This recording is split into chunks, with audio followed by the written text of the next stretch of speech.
Vanessa es profesora de nivel primario por la Normal Superior número 1, es licenciada en Ciencias de la Educación por la UBA, es especialista en tecnología educativa también por la UBA, diplomada en Educar en la Cultura Digital por la Universidad Nacional de Villa María, forma parte de la Cátedra de Comunicación y Educación de la Licenciatura en Ciencias de la Educación de la UBA.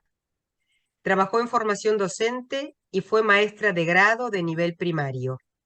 Tiene experiencia docente en universidades nacionales y latinoamericanas. Es miembro del equipo del portal Haciendo Escuela del Ministerio de Educación y Derechos Humanos de la provincia de Río Negro. En el Colegio Pestalozzi comenzó como tutora pedagógica de nivel secundario. Luego estuvo a cargo de la coordinación de tecnología educativa de los 3 niveles y actualmente se desempeña como vicedirectora del nivel primario. Muchísimas gracias, Vanessa, por aceptar esta nueva convocatoria y bueno, te cedo la palabra. Muchas gracias, Patricia. Bueno, buenas tardes, gracias. Es un honor estar en estos espacios. La verdad que a mí siempre me motiva mucho participar de estos eventos porque me gusta mucho el intercambio entre colegas. Así que en ese sentido, para mí, en lo más personal, es un placer. La idea es hoy, esto que ustedes contaban recién, es retomar algo de lo que ya se empezó como a pensar en esos encuentros que pasaron en abril, allá en Monte Carlo, en Misiones. Y que a mí siempre me interesa mucho porque me permite hablar de lo que me gusta. La verdad que siempre tengo una excusa para eso y siempre que la encuentro me pone muy feliz. Y la idea hoy es esa puntualmente, empezar a hablar de un tema que a mí me interesa mucho, pero que también creo que puede servir en la práctica, en las escuelas, en casi todos los niveles, en casi todos los roles que uno ejerce en las escuelas, y que por eso también lo pensamos en algún primer momento como una charla abierta. En realidad, cualquiera de los que están acá podrían estar frente al aula, podrían estar en un puesto más de gestión, podrían estar desde el rol de comisión directiva.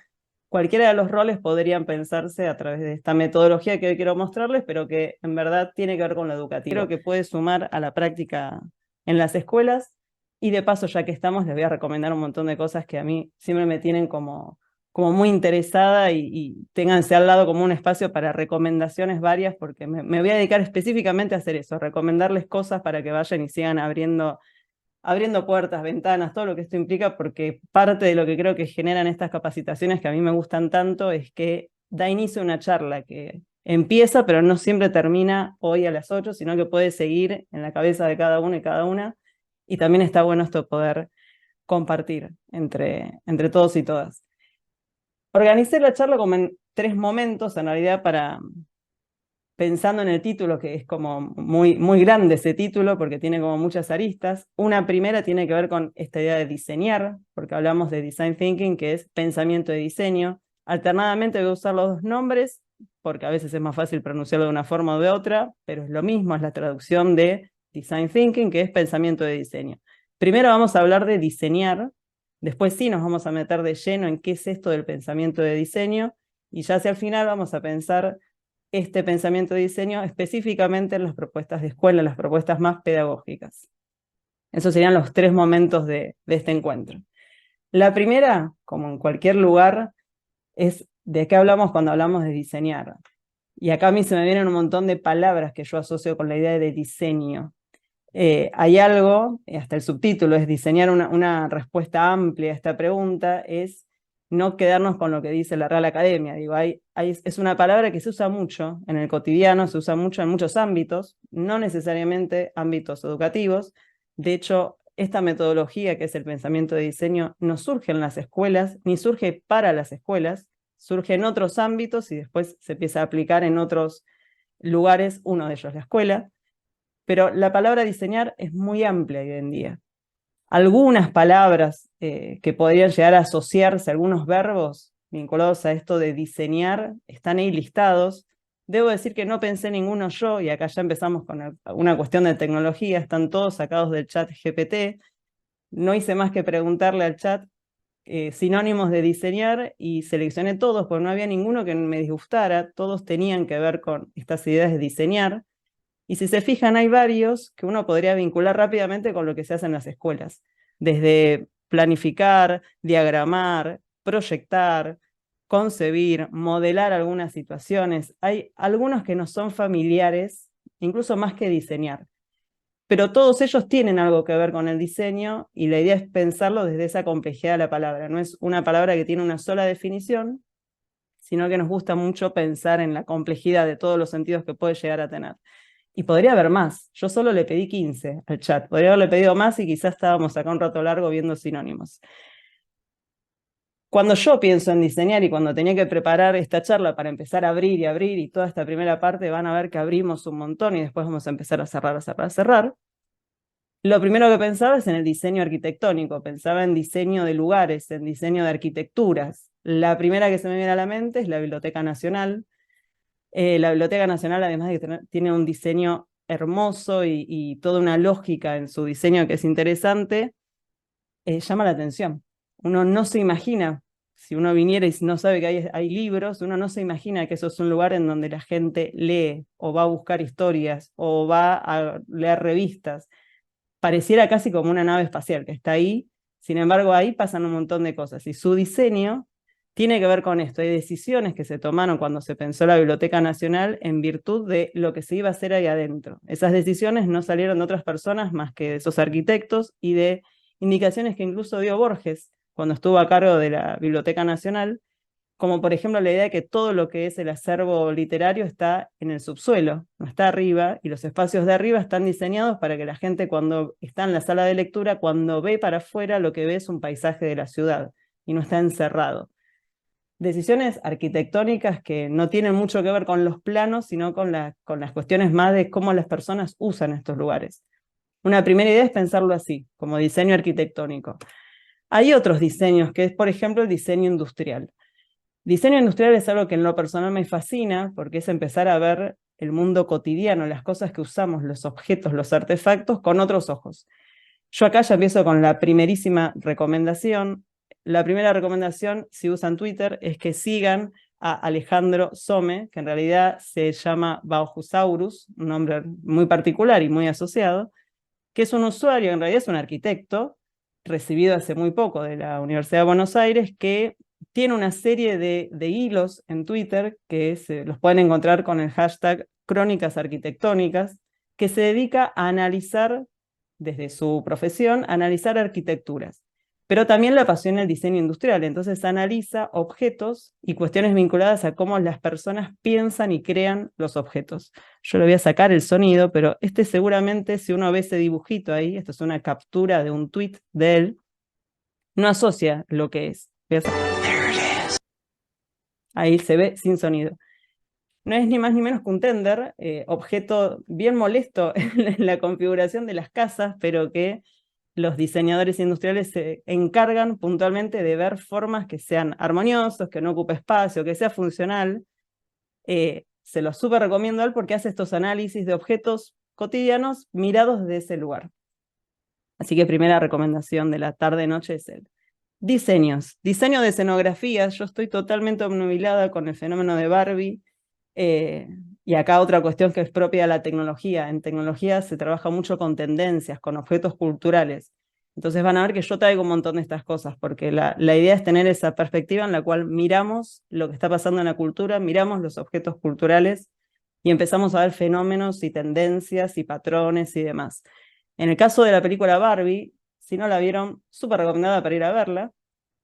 ¿Por qué? Porque uno lo puede mirar con estos ojos. Hay algo en el diseño, en este caso de las escenografías, que no solo es riquísimo de ver a la vista, sino que además hay todo un conjunto de decisiones atrás vinculadas a cómo se pensaron esos lugares, qué materiales utilizaron. Yo acá estoy poniendo de fondo un video que es oficial, en donde se hace un paneo, un recorrido por las instalaciones, por todo lo que fue ese set de filmación, en donde lo que se buscaba, y esto también es interesante, es que absolutamente todo parezca genuinamente falso. Y esto es interesantísimo de pensar. Todo tenía que parecer plástico, todo tenía que parecer de mentira, pero genuinamente de mentira. Es una gran contradicción, pero la película lo logra. Todo lo que está pasando ahí tiene ese tono de dibujo de cuestión pintada a mano, y de hecho cuando uno empieza a mirar un montón de estos videos, empieza a ver esto, hay decisiones estéticas, de artística, vinculadas a que las escenografías no es un croma, sino que por el contrario es gente pintando, con pintura y con pincel. Y esto genera en el producto final, que es la película, una sensación respecto a lo que se quiere transmitir mucho más potente. Hay de todo para ver en redes sobre esta película, muy interesante para verla desde el lugar del diseño. Diseño de logos, y acá hay todas polémicas. Cuando uno se pone a investigar los logos de las diferentes empresas, marcas y demás, las historias siempre son interesantes. Yo traigo el ejemplo que a mí me resulta más tremendo, porque soy usuaria de Twitter y cuando vi ese cambio de logo lloré casi, porque la verdad es que pierde todo el diseño posible, y desde que Elon Musk compra esta red, la verdad es que hubo muchos cambios. Pero fíjense cómo el logo mismo va cambiando.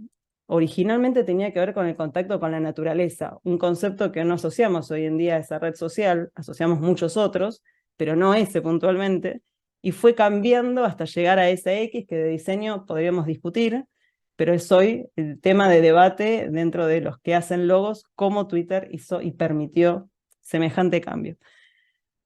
Diseños clásicos, diseños de automóviles. Existe un concepto en el diseño de automóviles que son los concept cars, que son estos autos que en verdad se fabrican y no son en serie, sino que se fabrican para exhibiciones, para marcar tendencias, para marcar para dónde va la industria.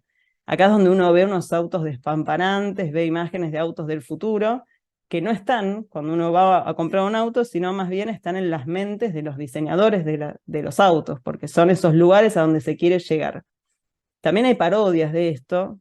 Yo tengo de chica y soy muy fanática de Los Simpsons, así que siempre hago referencias a Los Simpsons. Cuando Homero descubre que tiene un hermano que no conocía, el hermano resultaba ser un magnate dueño de una empresa que fabricaba autos, una fábrica de autos enorme, y le dice a su hermano Homero: quiero que vos, que sos el hombre común y corriente estadounidense, crees el auto para la gente común y corriente como vos. Y Homero, siendo muy Homero, crea el Homero, que es este auto que lo pone en una exhibición y termina siendo un fiasco. Como siempre, los Simpson critican a la sociedad de ese momento, en este caso la sociedad estadounidense, y hacen una crítica a la industria automotriz, porque este auto, que así parece horrible, recupera un montón de diseños fallidos de otras empresas estadounidenses que están todas condensadas en esa imagen. Así que la idea del concept car está muy interesante para pensar estos diseños en donde uno se anima a experimentar a ver qué pasa. Más diseños de interfaces. Ya no sé cuántos van, creo que 4 o 5 tipos de diseños. En lo personal creo que todos usamos celulares o computadoras en nuestro trabajo, en la vida personal. Cada vez más las aplicaciones y los programas de computadora y demás terminan siendo muy intuitivos. Y que sean amigables tiene que ver con que detrás hay un montón de personas que se dedican a pensar cómo hacer para que yo, usuaria, no me dé cuenta todos los botones que tengo que apretar y cada vez sea más fácil y no tenga que leer un instructivo, no tenga que ver un tutorial, sea bien armónico y muy amigable. En diseño de interfaces, que tiene que ver con esto, con las pantallas de una aplicación, se trabaja mucho con el concepto de wireframe, que son estos bocetos, estos modelos, que no es la versión final, pero son borradores. Digo borradores y quienes somos docentes entendemos el concepto de un borrador, que no es la versión definitiva. Podría pensarse esa analogía con un texto. Estas son esas primeras producciones que tienen algo del producto final, pero falta ir retocar y pulir y demás. Y hay todo un estudio referido a esto, que es UX UI, que tiene que ver con experiencia de usuario, está en inglés, User Experience, y todo lo que tiene que ver con la experiencia de la interfaz, el diseño de la interfaz, que son estos roles que empiezan a surgir hace unos años y que solo trabajan en las empresas pensando cómo hacer esas pantallas cada vez más amigables, más intuitivas, más amenas a la vista, menos problemáticas, por decirlo de alguna manera. Siempre el ejemplo que uno usa para explicar esto es el caso de la FIP, por ejemplo, que es un sitio donde no hay una experiencia amigable, o diferentes sitios que a veces son sitios que se caracterizan por ser bien problemáticos en su uso. Acá también decisiones de diseño. Uno podría pensar diseño de textos. Esto es una joyita que encontré otra vez en Twitter, que es el manuscrito del Aleph, que es el cuento de Borges, y a mí me llama mucho la atención, ahí se los muestro como en un zoom. Nunca se me ocurriría a mí escribir así, algo de literatura, pero fíjense que casi pareciera una cuestión matemática. Están las diferentes alternativas de un mismo renglón. No tiene la lógica que uno ve en la escuela cuando los chicos escriben y las chicas escriben un borrador, pero ahí, detrás de eso, ese manuscrito, hay un montón de decisiones, idas y vueltas. Probar con una palabra, sacarla, poner otra verso, sacar otro pedacito, volver a iterar, ir y volver. Uno también ahí está diseñando. Entonces volvemos a esta idea del diseño como algo amplio, no solo vinculado a las casas o a los autos. Me viene un poco más lejos, dijimos que esta primera parte íbamos a abrir, abrir, abrir. Diseño de personajes. Ámbito que es hermoso de estudiar, cómo se diseñan los personajes de las historias. Yo les traigo un pedacito, y acá va, creo que es la tercera recomendación. Primero, la recomendación de ver charlas TED. Las charlas TED, para quien no lo conoce, son charlas que se dan en un tiempo de 18 minutos. Hay un evento anual, que es el oficial, que se da en Canadá hace varios años, pero también hay eventos independientes que se dan en diferentes lugares e instituciones. Hay uno que se da en la Argentina, que es el TED por Río de la Plata, que es el evento que reúne mayor cantidad de gente. De hecho, en estos últimos se hicieron en Tecnópolis, en lugares bien grandes donde podía haber un montón de público escuchando. Y es 1 o 2 jornadas en donde la gente va a escuchar oradores que tienen una premisa, y la premisa es contar en 18 minutos una idea, una experiencia, una vivencia, algo que pueda conmover a ese público. A mí me tuve la suerte de justo estar el día en que Fernando Salem, que es el creador de Samba, dio esta charla. Entonces yo estaba en el público. No quiero spoilear nada porque la charla es hermosa de principio a final. Les voy a mostrar un pedacito de todo el momento en el que habla del diseño del personaje, pero súper invitados e invitadas a ver la charla completa. Y acá me interesa ver cómo él diseña, él y su equipo, a Samba. Así que nos pusimos a diseñar el personaje. Había que pensar un chico argentino. Si ustedes tuvieran que dibujar un chico argentino, ¿cómo lo harían? ¿Cómo sería el color de pelo? ¿Cómo sería el color de piel? ¿Cómo sería el ancho de la nariz? Estos son los primeros bocetos de Samba. En ese momento nosotros nos preguntábamos si los chicos y las chicas se iban a identificar con un nene que no tuviera superpoderes y que en vez de capa tuviera un guardapolvo blanco como ellos. Finalmente, este es el diseño definitivo de Samba.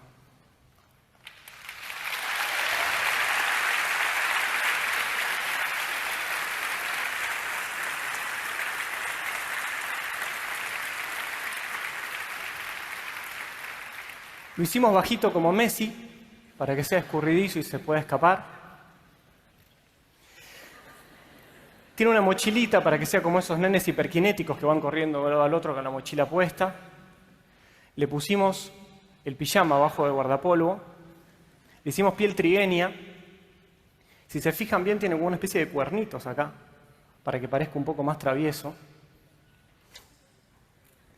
Y le hicimos un diente roto, como herida de guerra de esa batalla que libramos todos y se llama infancia.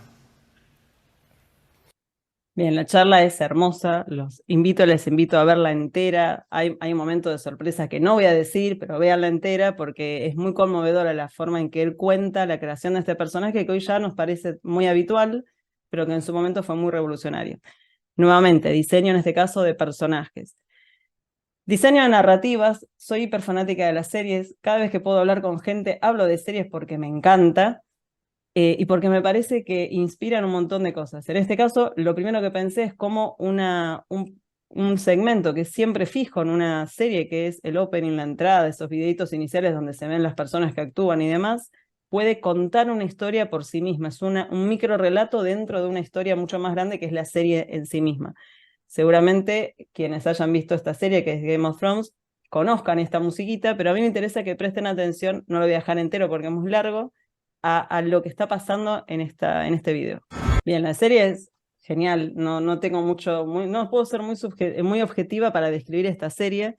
Sí, lo que me interesa es que vean, quienes hayan visto la serie, quizás lo pueden percibir, pero quien no, Es una serie que tiene muchas temporadas, porque está basada en libros, pero hay muchas temporadas de esta serie, y en cada temporada empieza a haber historias nuevas, personajes nuevos, como en cualquier historia, y estas escenas iniciales no es otra cosa que el mapa de todos esos reinos y lugares en donde transcurre esa historia principal, que lo mismo, tiene muchas historias dentro, y cuando uno empieza a ver las diferentes temporadas, ve que cada vez el opening va cambiando, porque va agregando información y uno está casi mirando esto a ver si encuentra una pista, si le spoilean algún dato, si ve algo que no haya visto antes.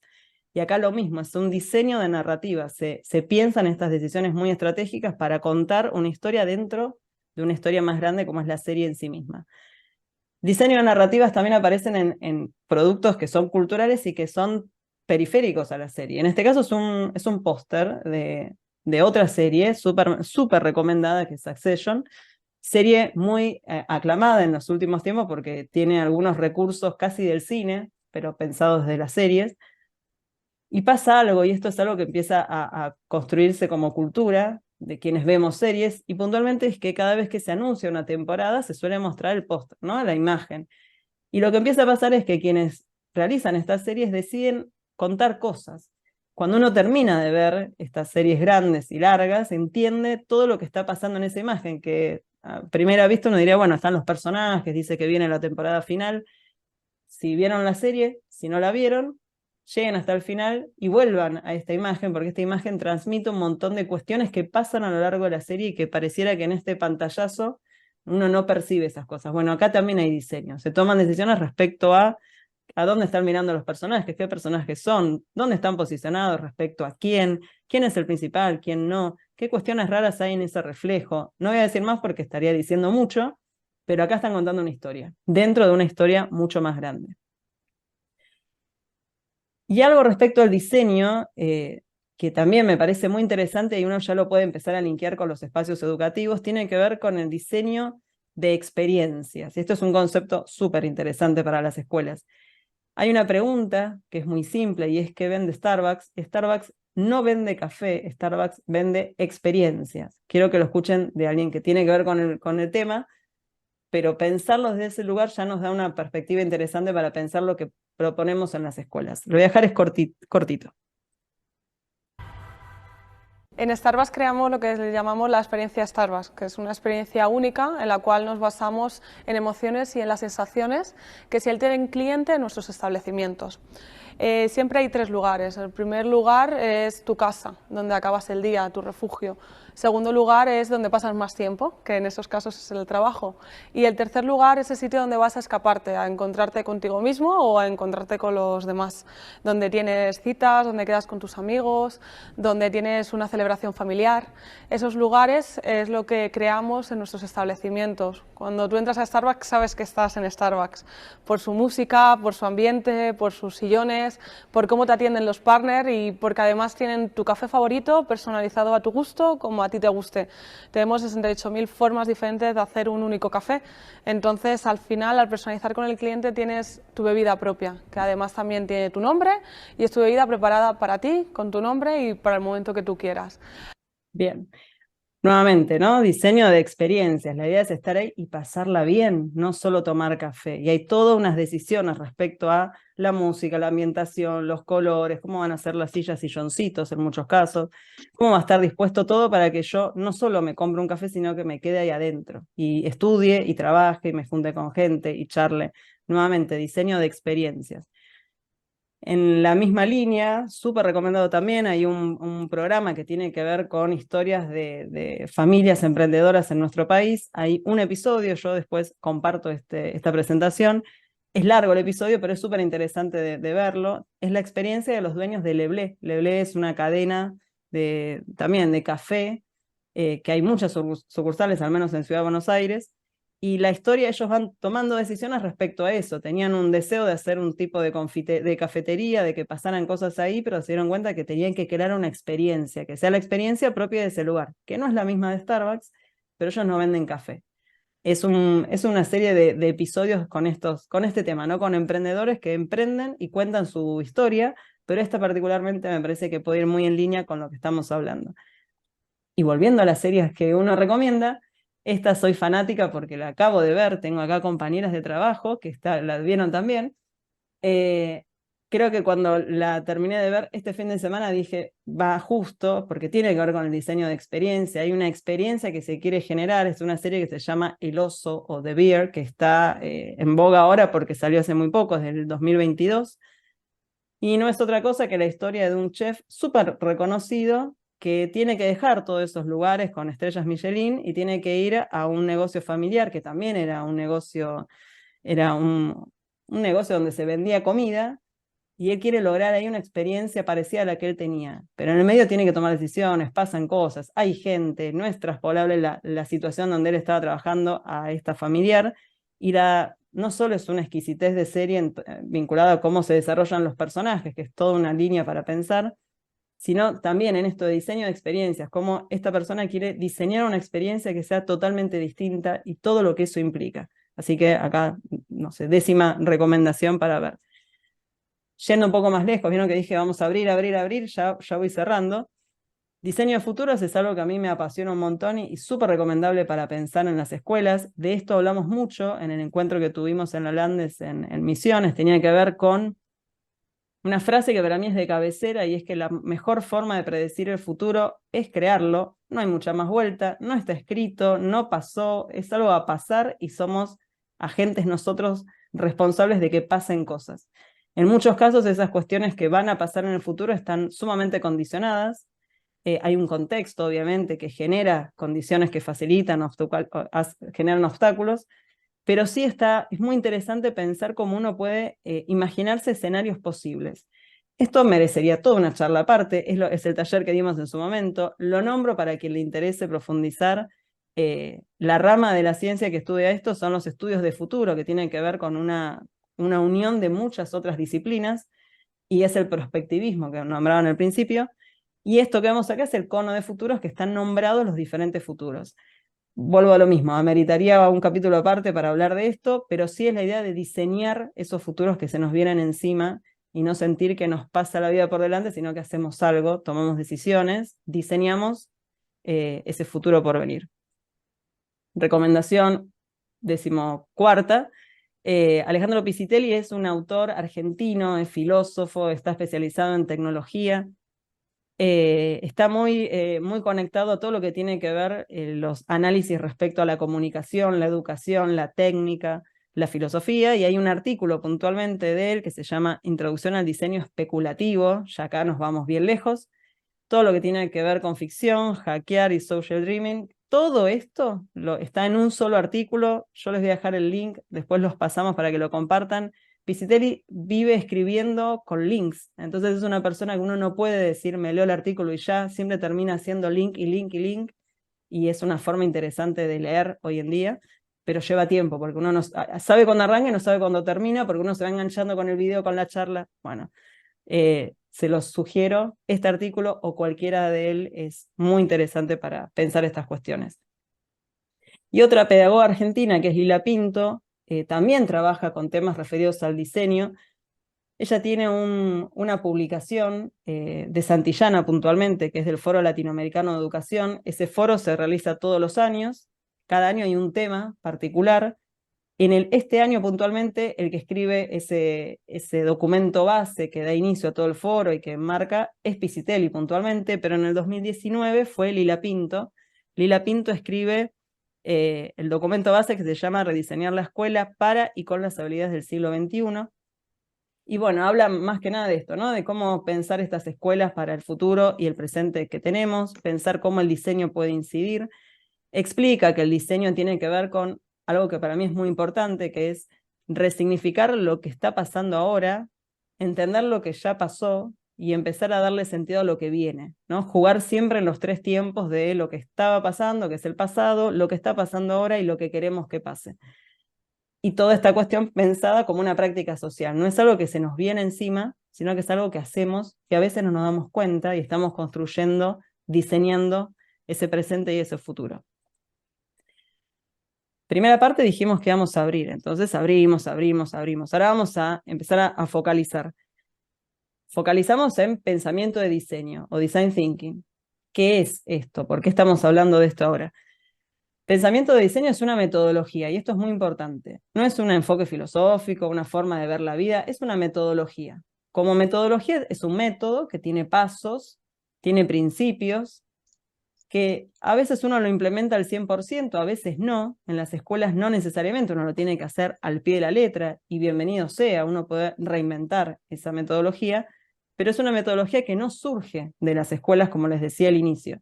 Tal como dice ahí, es un enfoque de resolución de problemas que tiene al ser humano como centro. Y ahora vamos a ver qué significa esto. Y se utiliza mucho cuando se diseñan productos, servicios y soluciones diferentes a diferentes problemas. Y que tiene como premisa, y esto es centrado en el ser humano, buscar esta comprensión muy profunda de las necesidades de las personas.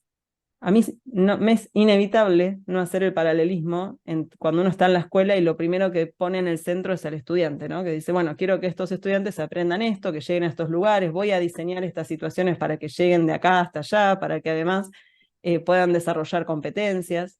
El centro debiera ser los estudiantes. En el caso de todo lo que es pensamiento de diseño, el centro es el ser humano, la persona en sí. ¿Cuáles son esos principios? No están escritos en ningún lado, no hay un documento base de esto. En realidad es algo que surge en empresas y que después se va transformando y va cambiando y va mutando, y uno puede como captar algunas pinceladas de esos principios. Por un lado, la idea de que hay colaboración. Pensamiento de diseño solitos es difícil. No quiere decir que sea imposible, pero requiere que haya colaboración entre personas. Cuanto más distintas sean esas personas, mejor. Por otro lado, fomenta la idea de pensar fuera de la caja. Esto es súper divertido, es muy frustrante en muchos casos porque a uno le cuesta a veces decir, ¿cómo salgo de esta idea que tengo? Bueno, el pensamiento de diseño busca todo el tiempo que estemos pensando fuera de la caja, pensando lateralmente, cosas que no se nos hubieran ocurrido. Está centrado en la experiencia del usuario, lo mismo que les decía recién, el usuario, porque esto sale de sistemas también, es el principal protagonista. Es un proceso que implica mucha creatividad, y esto tiene que ver con generar cuestiones innovadoras, pero acá una premisa importantísima. Innovar no es inventar la pólvora, no es que aparece una escuela que nunca existió con cosas que nunca se hicieron.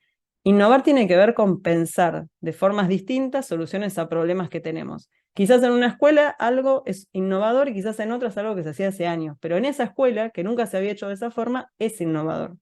Y a veces innovar tiene que ver, incluso pensar creativamente, tiene que ver con sumar cuestiones y encontrar algo nuevo, algo de lo que ya se hizo, resignificar lo que ya está. Tiene etapas, como toda metodología.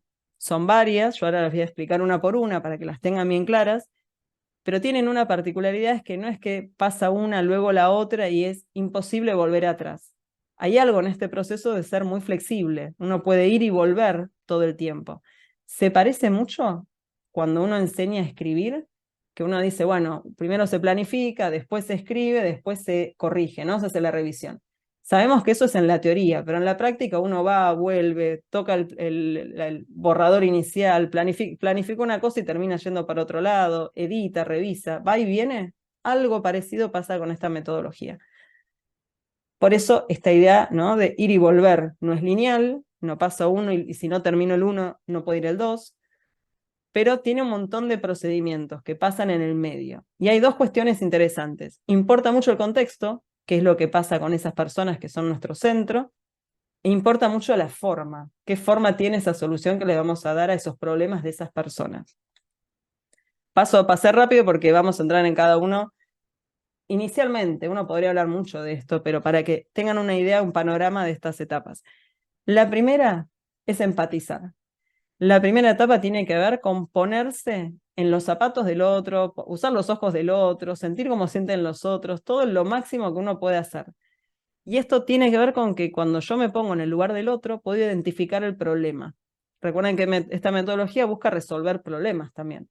Y muchas veces para mí algo no es un problema, pero para otra persona sí lo es y necesita una solución. Y yo lo que hago es le digo, no, eso despreocúpate, no es tan grave.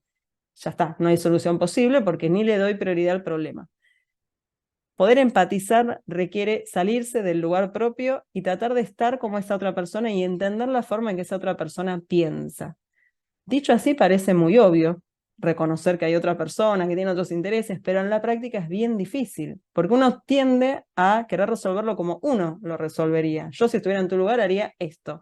Bueno, no, lamentablemente no es tan fácil la situación, no solo porque a la otra persona no es uno, sino porque a veces la otra persona es un conjunto de personas que además son muy diferentes.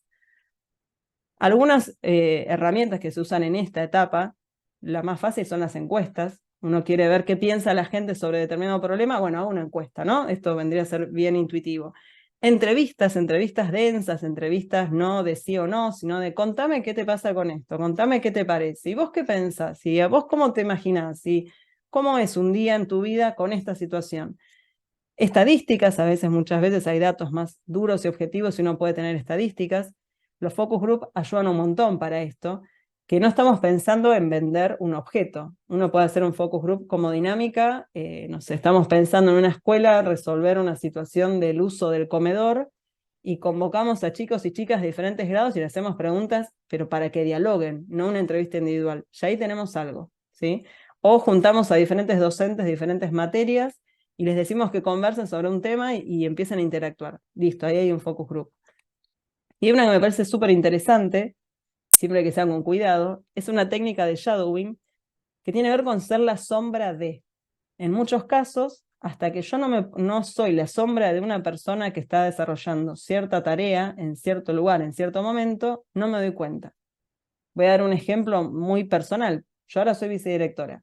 Si llega a haber un problema en el comedor y yo no como en el mismo horario que los estudiantes, yo puedo analizar el problema, pero estoy lejos.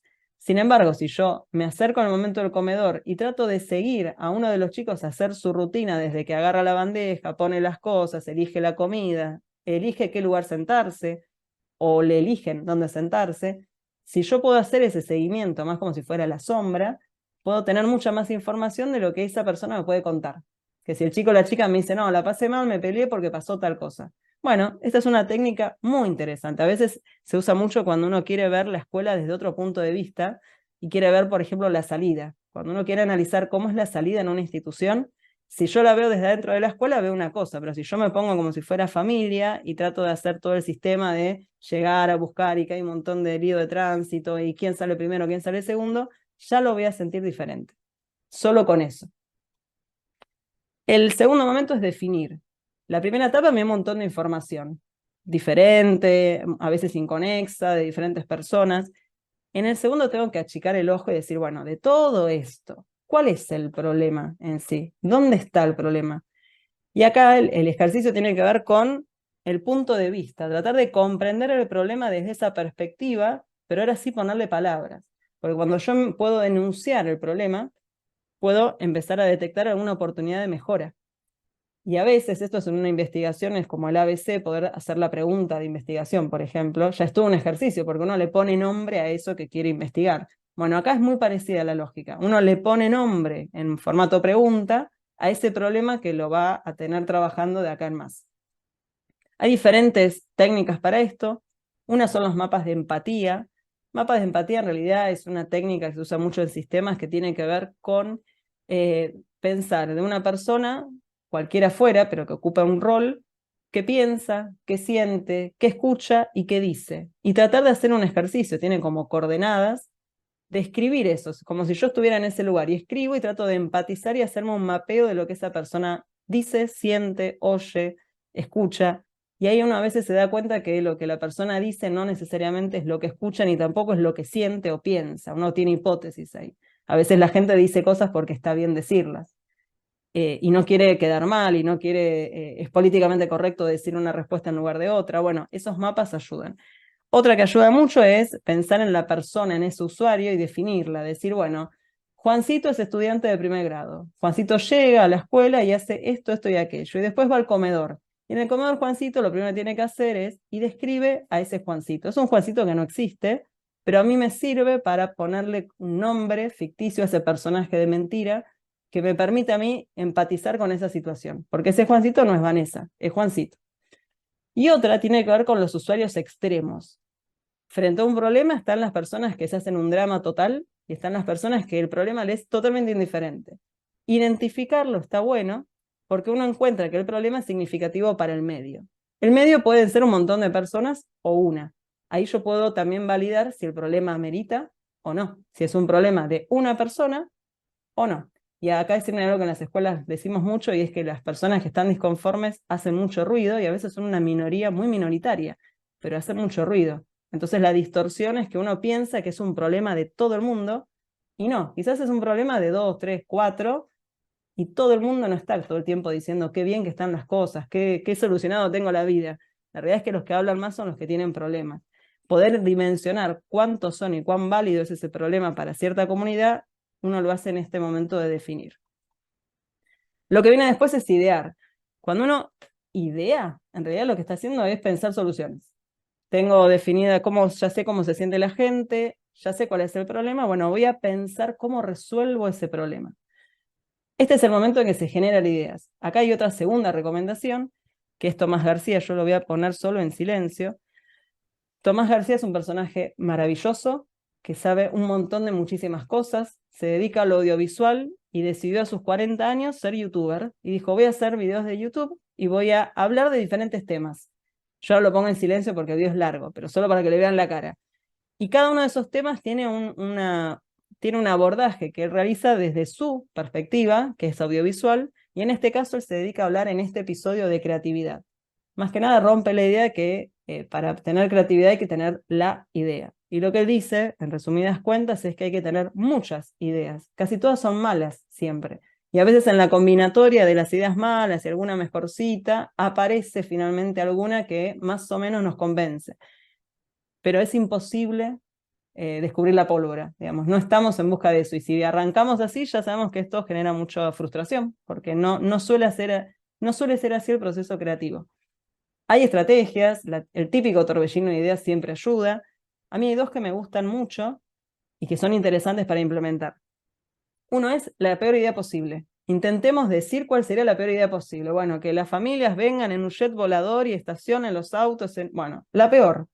Porque a veces, cuando uno dice la peor, termina diciendo finalmente algo posible. Lo que pasa es que no se anima a pensarlo.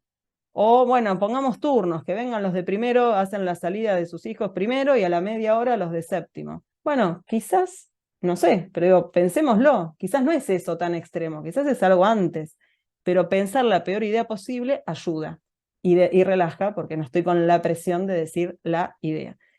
Y otra que es un enfoque, tiene que ver con correrse del, sí, estaría bueno eso que decís, pero, bla, etcétera, lo que siga. En lugar, pensar, sí, y además podemos hacer tal cosa, y además podemos esto, y después le podemos agregar esto. Solo ese cambio, que a veces es decir en la reunión, bueno, no hay peros, no se puede decir pero en esta reunión, es todo y. Pensemos, estamos tirando ideas. Eso ayuda muchas veces a generar ideas nuevas. Son estrategias, ¿no? Uno las implementará después y verá si suman, si no, pero a veces está bueno tener cierto repertorio de cuestiones. Una vez que uno ya dijo, esta es la sensación de la gente, ya tengo clarísimo el problema que tienen estas personas, lo que viene después, una vez que pensé ideas y dije, bueno, voy a tomar alguna de ellas, o vamos a tomar alguna de ellas, es prototipar. Prototipar no es hacer un automóvil chiquitito, no es armar una máquina, no tiene que ver con eso, tiene que ver con hacer una representación que puede ser tangible o no de eso que pensamos. Y el prototipo tiene que ser una versión chiquitita, pero que funcione. ¿Qué quiero decir con esto? Estamos analizando la salida de la escuela, de cómo hay mucho tráfico, o estamos analizando el tema del comedor en la institución. Bueno, menos es más. Entonces, siempre empezar con algo estilo prueba piloto. Hacemos un prototipo chiquitito de, bueno, con los chicos de primero, en tal horario vamos a implementar esto. Va a haber un pasillo que van a hacer así, así, así, no con toda la escuela. Primero porque es muy frustrante, porque uno no ve, hay muchas variables que van a hacer que falle, pero además porque eso sería la versión mínima que funciona para ponerlo en testeo. Acá es donde se usan, cuando uno está prototipando, estos borradores, como yo les mostré cuando hablábamos de diseño de interfaces. Son borradores de situaciones que uno dice, bueno, lo hago hasta acá, no está hermoso, presentable, divino, no lo voy a presentar en un congreso. Está como para que funcione, lo vamos a mejorar. A veces sirve hacer maquetados, imaginar una situación y bueno, la dibujo, la maqueto para ver cómo funciona. Y el otro es el testeo. Bueno, ya tengo mi prototipo, más o menos va, lo que quiero ahora es testearlo.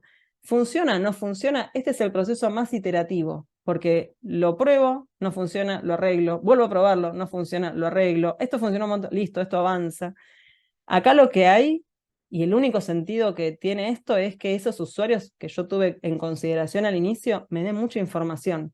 Che, mira, esto sirve, pero fíjate que a la salida se hace otra fila nueva, que no teníamos ese problema, ahora tenemos 2 problemas, listo, volvemos para atrás, lo mejoramos. Acá lo que se suele usar cuando uno hace un testeo, cuando se testean cosas que no son procedimientos o procesos corporales, por decirlo así, se suele generar una guía.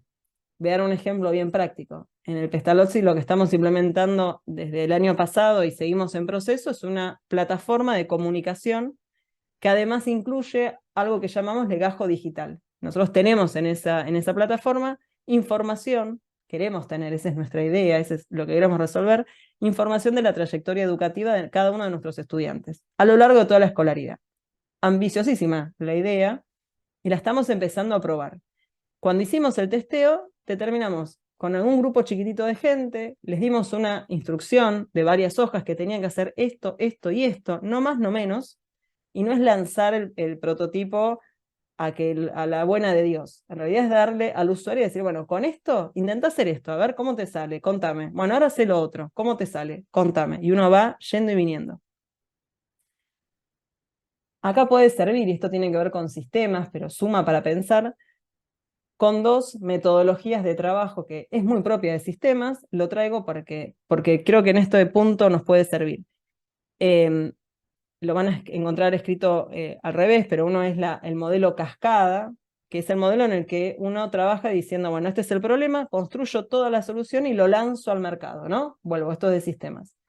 ¿Qué pasa con eso? Cuando yo lo construyo y lo termino de armar, el riesgo es menor. Si yo lo lanzo al mercado sin ni siquiera probarlo, el riesgo sube estrepitosamente, porque si no funciona, tengo un montón de trabajo perdido. En sistemas, como muchos sabrán, es muy costoso, es una industria que mueve muchísimo dinero, entonces el tiempo de producción vale mucho.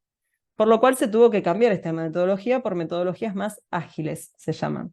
Estas metodologías ágiles son ciclos en donde se prueba una versión chiquita, se testea, se vuelve a programar, se vuelve a testear, se vuelve a programar, y todo el tiempo el riesgo se mantiene estable. No me lanzo todo lo que tengo al mercado, sino que voy de a poquito probando. ¿Sí? Por eso hay versiones betas o versión 1.0, 2.0, porque se le va agregando complejidad y funciones.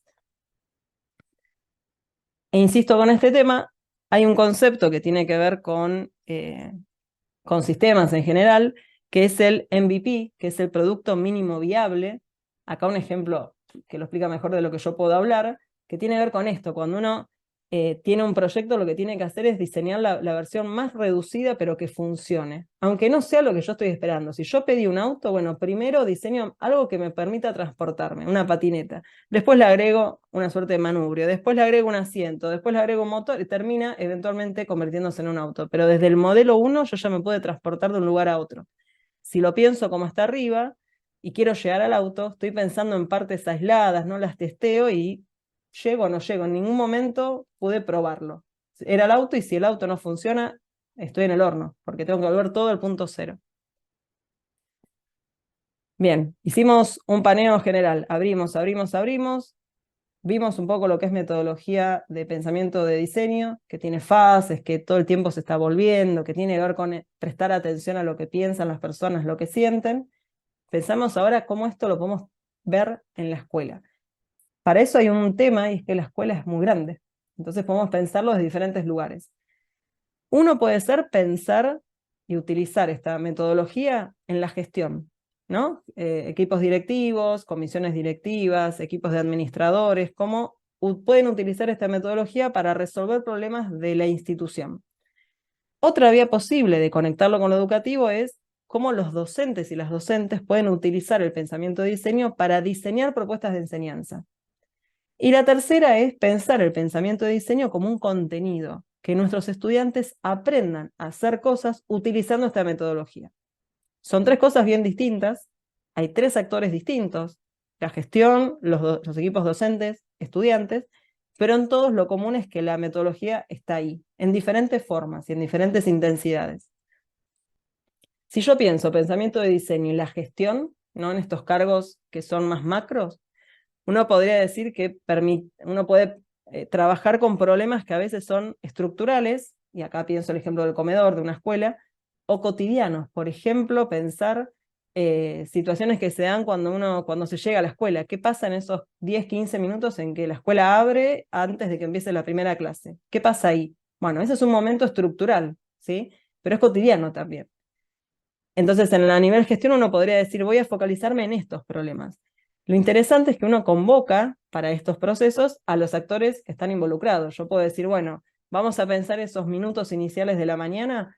¿Quiénes están en esos minutos? ¿Están los porteros? Bien. ¿Están los docentes? Bien. Vamos a trabajar con porteros, docentes, con las secretarias. Vamos a pensar una solución para ese momento. Se pueden hacer prototipos que a veces son conceptuales, no hay algo que uno puede tocar, pero sí hay un esquema y un proceso que se desarrolla y eso también es un prototipo.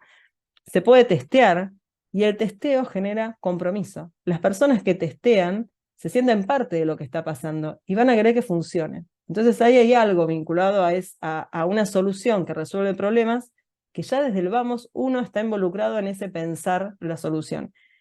Y no hay dudas respecto a esto. Si a mí algo me lo dicen desde arriba, puedo que diga está bueno, no está bueno, pero queda de arriba para abajo.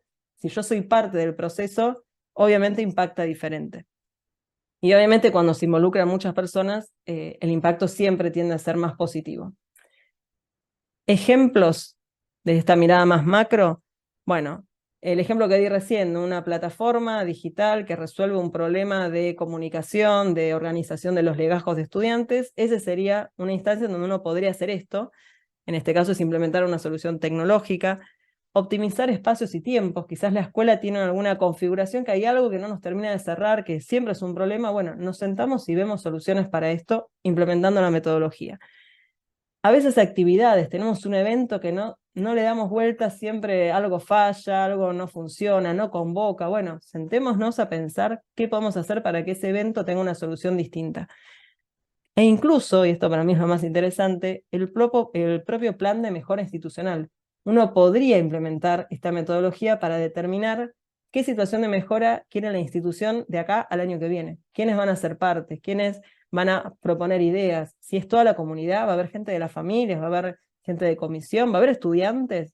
¿Quiénes van a estar pensando esto? A nivel más aula, uno podría decir que los problemas que pueden surgir tienen que ver o bien con problemas del grupo. Tengo a mis estudiantes de sexto grado y tengo una situación que se da repetidamente. Bueno, quiero pensar soluciones alternativas. Bueno, puedo implementar esta estrategia. Puedo pensarla con mis colegas. Y acá hay algo súper interesante. Pensar problemas entre colegas profesionaliza la práctica. Yo estoy firmemente convencida de eso. Para mí, algo de lo que hace bien interesante en nuestra profesión es charlar con colegas nuestros, pensar alternativas, implementarlas y apoyarnos en eso. A veces uno quiere ir solo o sola a revolucionar la educación y no se puede. Básicamente es difícil. Ahora, cuando uno va en equipo, el estrés también se disipa, el compañerismo se hace más fuerte, la posibilidad de armar equipos también es interesante ahí. Hay también lo que puse como una posibilidad que permite esto, pensar nuevos formatos pedagógicos. Entonces uno podría decir, vamos a pensar una forma en que nuestros estudiantes, no sé, somos todas docentes de sexto y queremos hablar sobre este tema y no sabemos por dónde entrar, cómo la estructura nos queda corta, o es un corset. Bueno, nos juntamos a pensar ideas y generamos un nuevo formato. Y en nuestra escuela eso va a ser innovador. Consejo es que esas cuestiones no sea la revolución educativa del siglo XXI. Tiene que ser algo chiquito, ahí lo pongo como ritmo corto, algo que yo pueda implementar este año, ponerlo a prueba, ver qué pasó, decir, esto sirvió, listo, lo probamos en este grado, con esta materia, con este contenido, no cambiar la currícula. El año que viene, eso que ya está resuelto, se le sumará, y ahí otra vez, ¿no? El MVP, o sea, le agrego una funcionalidad más. Ahora quiero hacerlo con primer ciclo. Ahora quiero que además lo haga todo el equipo alemán. Ahora además quiero que, y así uno va creciendo. Si no es muy frustrante, y la escuela, la profesión es muy frustrante muchas veces. Entonces, no tiene sentido ir por algo que sabemos que podría no funcionar desde el principio. Ejemplos: optimizar recreos, organizar propuestas que sean innovadoras para cómo se usa el espacio de un aula, Diseñar materiales de enseñanza, quizás estamos viendo que algo nos queda ahí un poco que no suma, bueno, pensemos un nuevo material que nos sirva, y ahí entre docentes se piensa, pensar estos reagrupamientos, hay como diferentes situaciones que uno podría hacer. Y en el último, y ya casi llegando al final, hay tiempo todavía para preguntas, pensar esto como un contenido de enseñanza, y esto para mí es súper importante. Quizás el consejo que más podría darles es que primero lo internalicen ustedes en alguna situación cualquiera fuera, de pensar cómo implementar algo de esto y vivenciarlo. Vuelvo a lo mismo, cuando uno diseña experiencias, las tiene que atravesar de alguna forma para ver cómo la mejora y cómo eso puede trasladarse a que los chicos y las chicas la desarrollen. Obviamente, si es contenido de enseñanza, tengo que acompañar eso, sea desde el docente o la docente o la misma institución tiene que acompañar ese proceso porque no es intuitivo, la gente no le sale naturalmente y tiene ciertos principios que hacen que sea cada vez mejor. Si uno lo piensa como contenido de enseñanza, el mejor lugar para que esto se dé es cuando se trabaja por proyectos. Cuando se trabaja por proyectos, identificar un problema, que sería el principio de cualquier proyecto, ya puede implementarse con esta metodología. Fomenta un montón de habilidades que están dichas en un montón de lugares, pero les puedo asegurar que la fomenta, porque es lo que les pasa a los adultos cuando la implementan. Trabajo en equipo, colaboración, desarrollo de la creatividad, resolver problemas, comunicación. Que varias personas se pongan de acuerdo es algo bien difícil, y que nuestros chicos y chicas lo puedan hacer en el marco de una propuesta de clase bien cuidada y acompañados, bienvenido sea también. Y en muchos casos también puede servir para pensar esos contenidos que a veces son difíciles de darle cuerpo. Todo lo que tiene que ver con el medio ambiente, todo lo que tiene que ver con aprendizaje-servicio, la solidaridad, por ejemplo, todo lo que tiene que ver con ESI, con educación para la ciudadanía, y la lista podría ser mucho más amplia. Como no puedo dejar de ser de tecno, voy a recomendar recursos digitales, pero lo mismo, todo esto se puede hacer con papel y lápiz. No es necesario usar la computadora. A mí me pasa que la uso como si fuera una extensión del cuerpo, porque no me resulta más cómoda, pero no es necesario usar tecnología para implementar esto. En realidad lo más necesario es que la gente hable entre ellas y piense en conjunto y cree cosas. La tecnología va a ayudar, va a hacer ese momento quizás más lindo o más divertido o más profesional en términos de organizar la información. Lo mismo que dije antes, si lo que uno está buscando es algo chiquitito, con papel y lápiz va. Si lo que uno está pensando es un cambio institucional, bueno, las aplicaciones van a dar un poco de orden al manejo de datos que van a empezar a aparecer, y a las opiniones de las personas, y a los diferentes usuarios que van a hablar de esto, y a los testeos, y a los prototipos. Ahí sí, a veces es necesario algo que ya esté diseñado para eso. Todo el entorno de Google es muy amigable con estas cuestiones, para comunicarnos, para hacer una videollamada, para escribir, para armar una planilla con datos, siempre ayuda. Google en eso es muy bueno. Miro y Canva tienen una funcionalidad, Miro principalmente, que es estos lienzos enormes donde uno puede anotar ideas y poner post-it y anotar lo que quiera y organizar y armar esquemas y demás. Miro y Canva son colaborativos en este sentido. Uno podría ver mucha gente no presencial, pero sí a distancia, en momentos diferentes del día, escribiendo cosas y trabajando. Trello es una aplicación, un software, pero también hay una aplicación que se usa mucho en empresas cuando hay proyectos, cuando uno trabaja por proyectos. Entonces tiene básicamente 4 columnas. Una columna en inicio, y ahí se anotan como pequeños cartelitos de cosas que hay que hacer. En proceso, que es la segunda columna, donde se pasan ahí los tickets, se dicen sistemas, pero podrían ser esas tareas que ya alguien es responsable y la desarrolla. Y terminado es la tercera, en la que eso que estaba en inicio, después se realizó, finalmente pasa a terminado. Y hay una cuarta, que es el lugar donde uno deja cosas. Como, esto se me ocurrió, pero no sé si todavía es una tarea o no, lo quiero dejar ahí escrito. Porque el proceso creativo es recurrente y es recursivo. Entonces quizás estoy haciendo el testeo, pero se me ocurrió que estaría buenísimo agregar tal cosa. Bueno, no me lo olvido, lo dejo en esa cuarta columna de cosas que voy a ver después. Y habrá un momento en que volveré a esa columna y alguna cosa se convierte en tarea, o quizás queda para dentro de 3 años, no importa, pero la dejé anotada en algún lugar. Y el otro, y acá yo soy enfática con esto, el ChatGPT o cualquier herramienta de inteligencia artificial ayuda un montón. no vamos a encontrar en el chat ideas maravillosas. Lo que vamos a encontrar es un montón de ideas. Y como pensar creativamente implica tirar todas las ideas que puedan ser, bueno, muchas veces uno puede tener un grupo de gente y decir, pensemos ideas. Bueno, ahora vayamos al chat. A ver, tengo este problema y estoy en una escuela y tenemos esta situación. Decime 5 ideas posibles. Y quizás de las 5 hay 2 que no lo habíamos pensado y se suman a la madeja de ideas que están dando vuelta. También el chat nos permite configurarlos con los testeos. Tengo que hacer tal cosa y quiero testearlo, cuál debería ser la funcionalidad primera. Tengan presente que cuando uno habla con este chat, cuando uno chatea, tiene que dar mucha información. Cuanta más información da, mejor es la respuesta. Y uno va continuamente entrenando esa conversación. Entonces la gracia es interactuar. Creo que hasta acá llegamos. Creo que hablé un montón. Les dejo con consultas, comentarios, preguntas existenciales, alguna certeza. Espero que alguna certeza haya. Alguito. Miedo rotundo. Pavor. Bueno, Impresiones.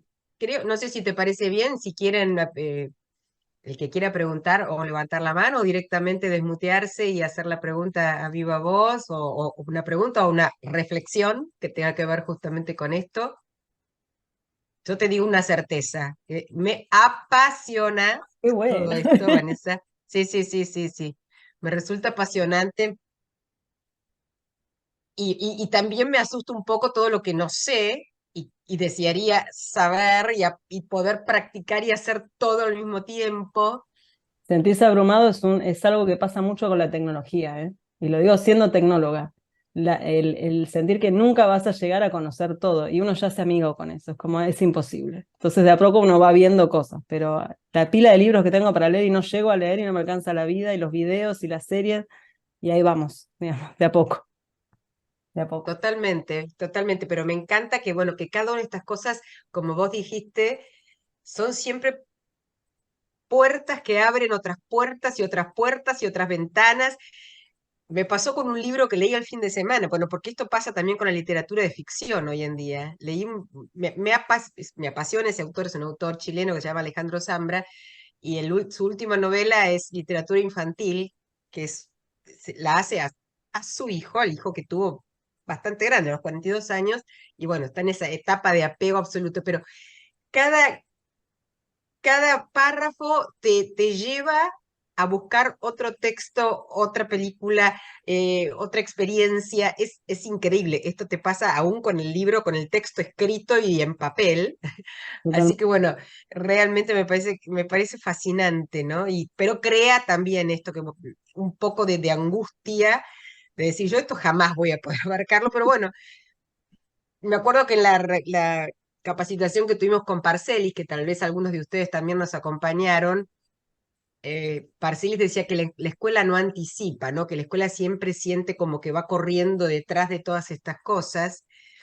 Y lo asocié mucho a lo que dijiste vos con esto de los estudios de futuro y la perspectiva, ¿no? Que a lo mejor no es la misión de la escuela el anticipar, pero sí el ir creando o diseñando esos espacios, ese futuro, como vos lo nombraste, a partir del trabajo colaborativo y bueno, y de las certezas, incertidumbres y dudas y conocimientos que cada uno puede aportar, ¿no? En este trabajo. Así que bueno, nada, me callo la boca y ahora los participantes que puedan también decir, o preguntar o hacer sus reflexiones.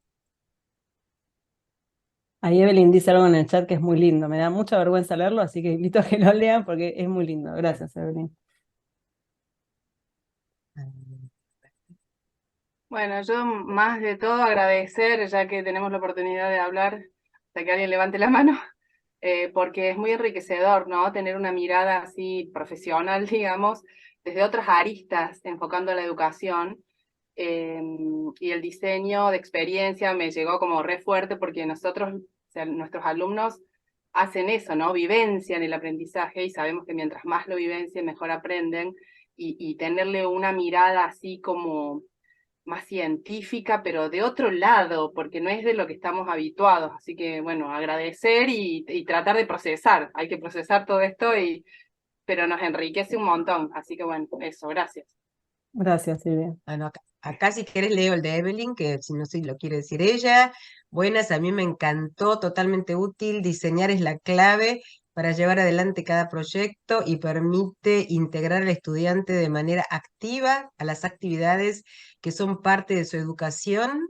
Ahí está, las actividades que son parte de su educación y proceso de aprendizaje. Ahí está, ahora sí. Gracias, Evelyn, sí, comparto Porque completamente, coincido. lo que yo creo es que, o lo que a mí me pasa como no docente, es que te saca un poquito el miedo te,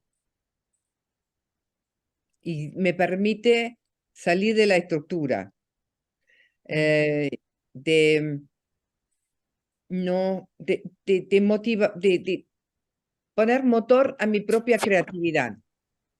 Y eso probablemente, quizás no tanto en el jardín infante y en la primaria, donde los chicos tienen todavía un montón de entusiasmo y tienen ganas de jugar y ver, pero en la secundaria, cuando de repente se apaga un poquito, cuando vienen los cambios dentro de humanos dentro de los chicos y se aplacan y ya no tienen ganas de hacer nada.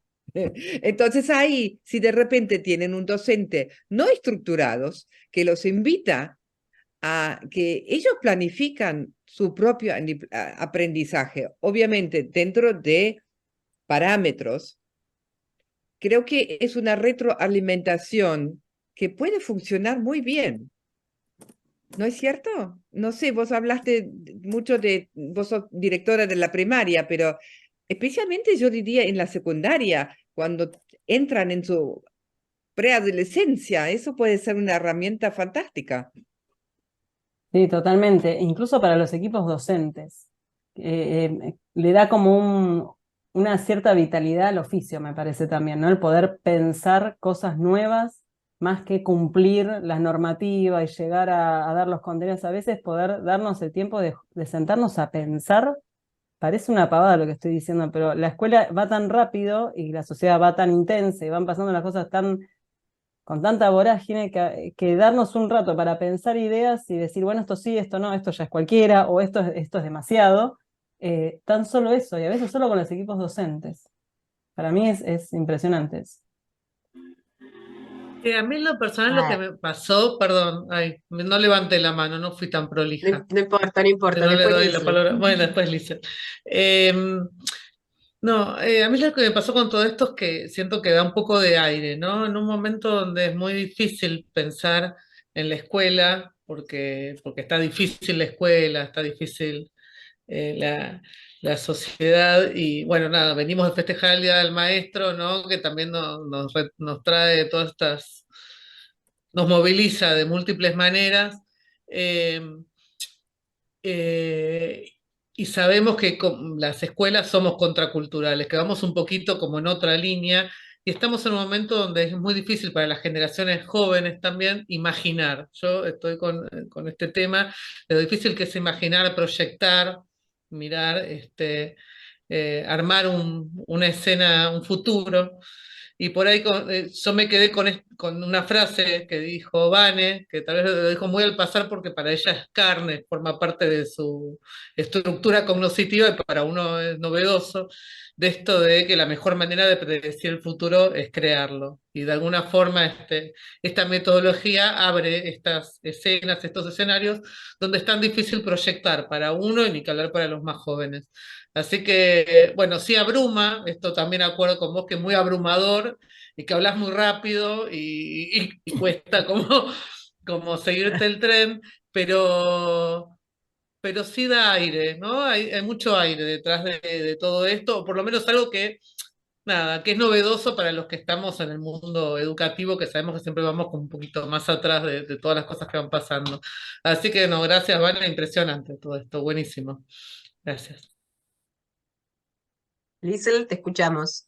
Sí, no, bueno, yo agradecer primero porque la verdad es que muy interesante y me quedé con dos ideas que me llamaron mucho la atención, el hecho de que innovar no es inventar la pólvora, porque bueno, la pólvora ya se inventó, así que no la vamos a poder seguir inventando. pero que sí es encontrar eso que puede servir para el grupo con el que estamos trabajando. Y me gustó la idea de que también es invitarlos a vivir una experiencia. Nosotras, con Silvia, que habló hace un ratito, somos compañeras, somos colegas en el colegio y trabajamos en el jardín.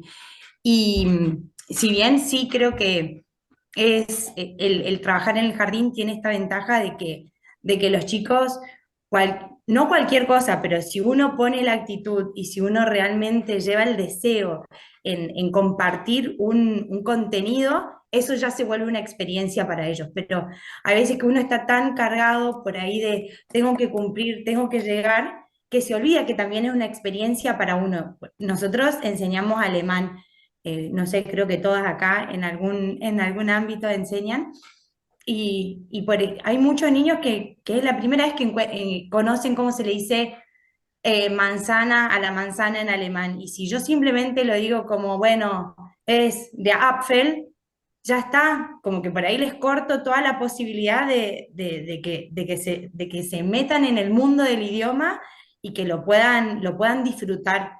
Entonces, nada, bueno, me quedo con esas dos cosas. Hay un montonazo de cosas más, pero principalmente eso, que innovar no es encontrar la pólvora y que todo sea una experiencia, o sea, permitirles a ellos vivir el contenido y la enseñanza desde una experiencia. No solamente me llevo un contenido y sé cómo se dice una palabra en alemán, sino que yo vivo la experiencia. Así que bueno, muchas gracias. Buenísimo. Gracias, Lisa.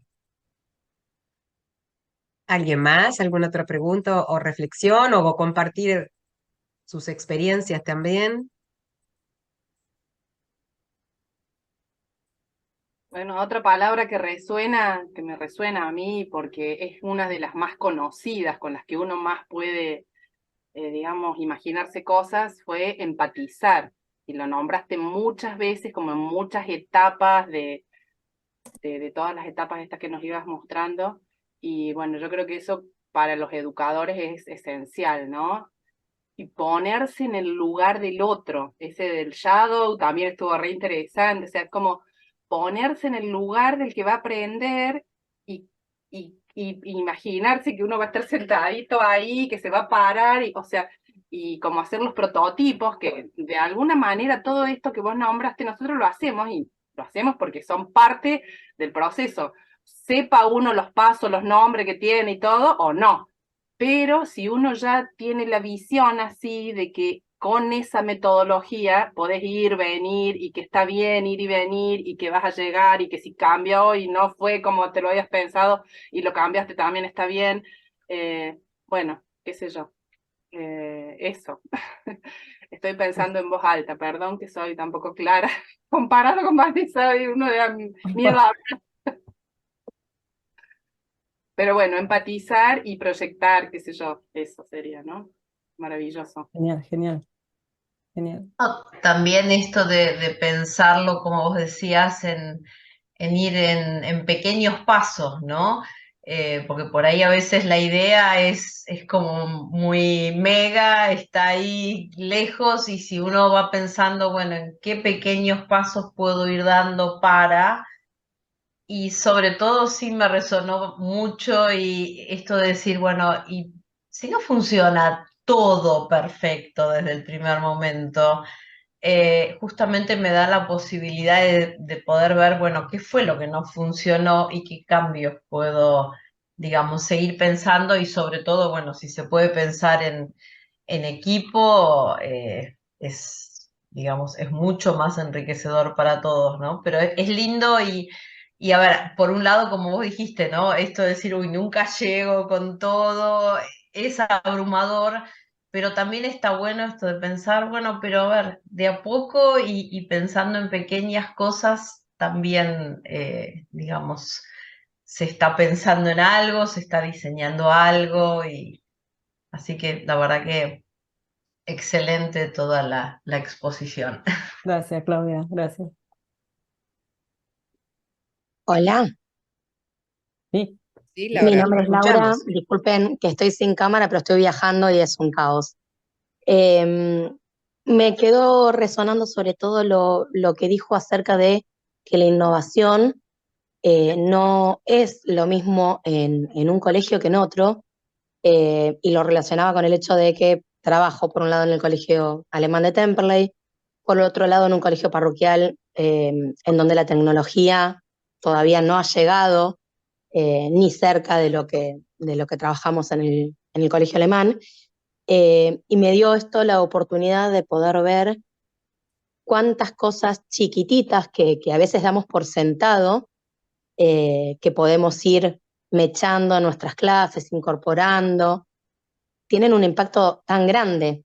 Y quizás, no sé, lo que para nosotros es normal, como ver un video, como abrir un mapa y usar el satélite para entrar y ver y buscar sus casas y su ubicación, para otros esa pequeña innovación es un mundo.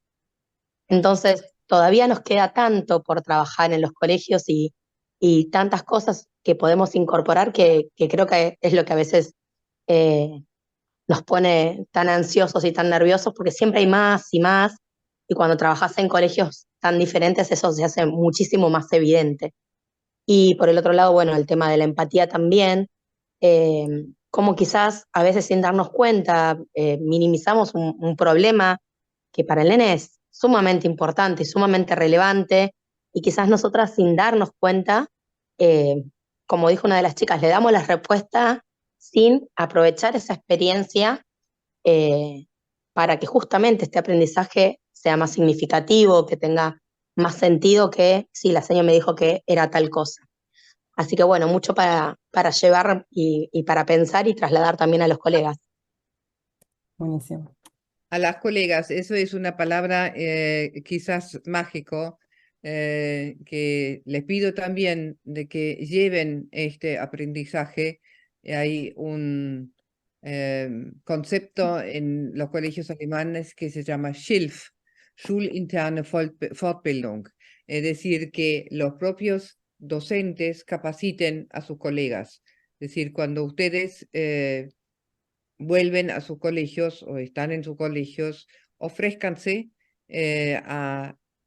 hablen sobre las capacitaciones para animar a otros de después trabajar en equipo con ustedes para hacer exactamente eso, un nuevo diseño.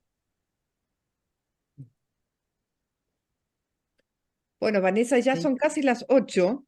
Puntual. La verdad que el tiempo se fue volando y me imagino que algunos van a tener que prepararse para atender a sus familias. Así que te agradezco nuevamente muchísimo tu charla de hoy y seguramente nos volvemos a ver en alguna otra oportunidad. Muchísimas gracias por parte Gracias. de la AGDS y de todos los participantes. Muchas gracias. Fue un placer enorme. Gracias.